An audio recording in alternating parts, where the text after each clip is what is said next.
What's up, guys? So I figured as I sip my iced oat latte this morning, I would share a few thoughts with you about something that has really helped me become a better, more confident coach over the last year. I've struggled with confidence issues in this coaching consulting space pretty much the whole time, where I just not feeling 100% like I'm worthy of, being a coach or taking people's money. Talking with a lot of my clients and other people in the industry, I think this is a common thing to have a lot of imposter syndrome and to not really feel worthy. So if that's you, I'm going to share what has helped me overcome this lately. And it's probably not what you think. So the way that I used to coach clients was I would try really hard to over deliver on my services. I would just be like doing things for them and just giving them everything. Here's this, here's that, and just trying to show how valuable I was, basically. The funny thing is that style of coaching, what it did was it kind of gave them lots of stuff, but it didn't really change them as a person. Ultimately, that's what you're going for with coaching, is you're not trying to just give them tons of deliverables, but you want them to feel like they've grown as a person and that they have transformed. And when I was giving them tons of stuff and basically doing everything for them, just like when you're raising a kid, if you're like a helicopter parent, your kid's not going to grow. The same is true when you're working with clients. But this is counterintuitive because you're going to feel like you're not doing enough as a coach. And that has been challenging for me to overcome because I want to be seen as valuable. What I've had to do is learn to stop just bulldozing my clients with all this crap and instead help them grow and help them become someone who doesn't need a coach. You want to help them grow. And let me give you an example of what I'm talking about here to really drive this home. When my clients used to come to me and they would say like, Brian, I'm having trouble building my offer, or I'm having trouble, pitching my services, and I can't talk about what I do. That's one thing I help people with a lot is I'm basically a positioning coach, right? Help you nail your niche. That's my book I got around here somewhere called Nail Your Niche. And I would just like do it all for them. I'd be like, okay, let me just get a Google Doc, type. Okay, here it is. And they'd be like, oh, okay, thanks. Now what I do is I say, well, go ahead and pitch me your offer. And then they'll pitch me their offer on a coaching call. And I'll be like, okay, I rate that at about a 3 out of 10.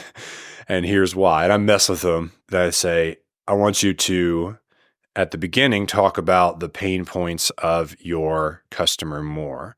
So make that adjustment and give me the pitch again.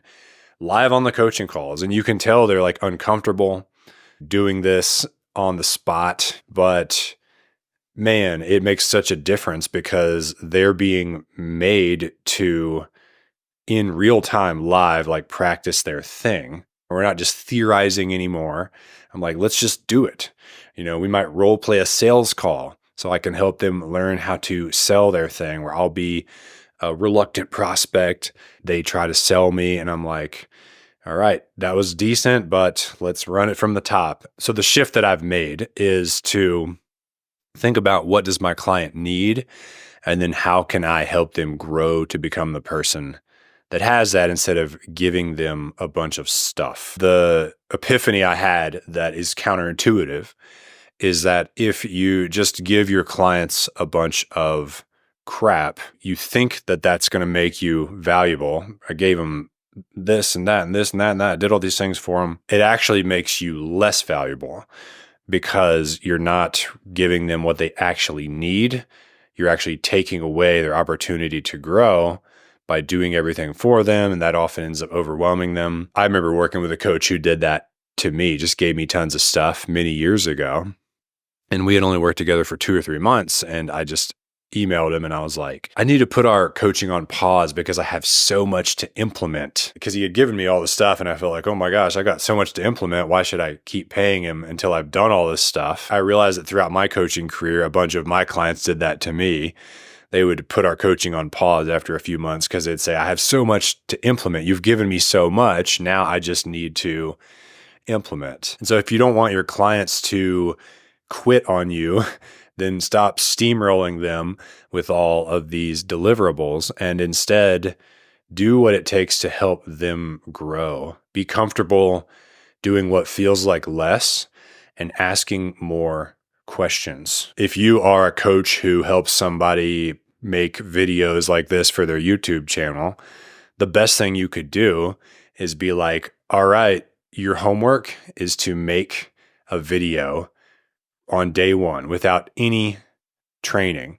And I want to see what you would do. And then they'll make the video and they'll leave way too much space like between their head and the top of the frame. I actually have a little bit too much right now, you could argue, here in this video.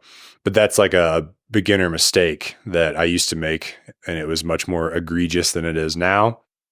And so you'll tell them like, okay, so what you want to do is tilt the camera down and you need to sit somewhere where you've got some light on you and you need to get a better mic, and you can help that person so much more by making them do the thing. So I hope that helps you. That's a big epiphany that has helped me become a more confident coach, where my clients are saying, man, this call was so amazing.